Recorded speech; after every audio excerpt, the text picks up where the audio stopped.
7-year-old Wan is on holiday with her adoptive parents, Eric and Andrew, in their remote cottage in Burlington County, New Jersey.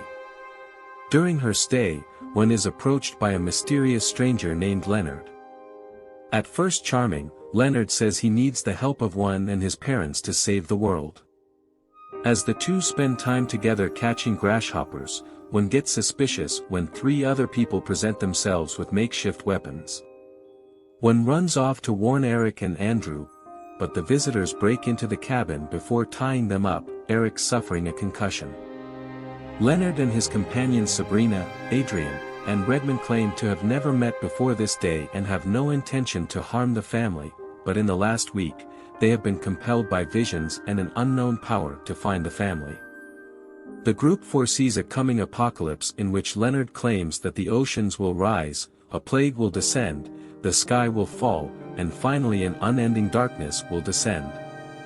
That can only be prevented if the family kills one of its own in sacrifice.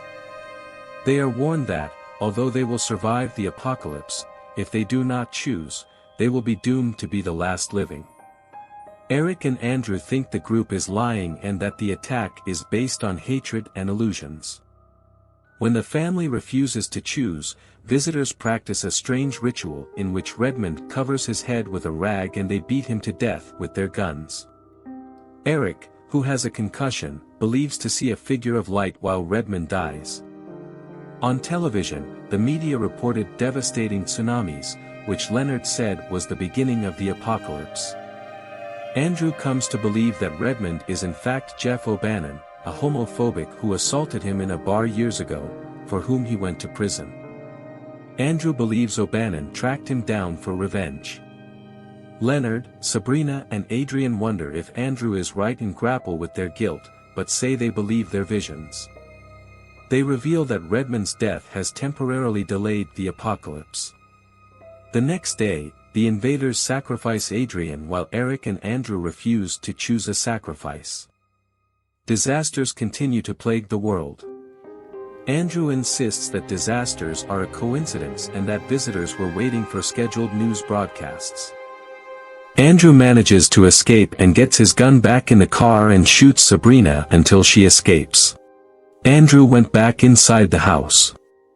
He pointed his gun to Leonard and suddenly Sabrina attacks Andrew, prompting him to shoot her dead. Andrew finds Redmond's wallet and shows Leonard that he was Jeff. He locked Leonard in the bathroom. Leonard then dupes Andrew by going into the bathroom and dominates him, by stealing the gun. Leonard still sacrifices Sabrina. The broadcasts show spontaneous plane crashes taking place around the world. Realizing that their time is almost up, Leonard takes the 3 on the back deck as the sky begins to blacken and lightning begins to set the earth on fire. Before sacrificing himself, Leonard tells them that they have only a few minutes to decide before it is too late and slice his throat. Eric now thinks the events are real, and the trespassers each represent the 4 horsemen of Revelation. Not wanting one to grow up in a destroyed world, Eric offers himself as a sacrifice. He claims that he saw a light before the visitors killed Redmond, and that he saw a future of the world still surviving and one is grown up, and Andrew is still there for her. Eric thinks they were selected to sacrifice their family because the love of their family was pure. Andrew then reluctantly shoots and kills Eric. Andrew and Wan find the visitors' truck with their personal items which corroborate their stories. They drive to a nearby crowded restaurant, where TV reports confirm that catastrophes are gone and the world is saved.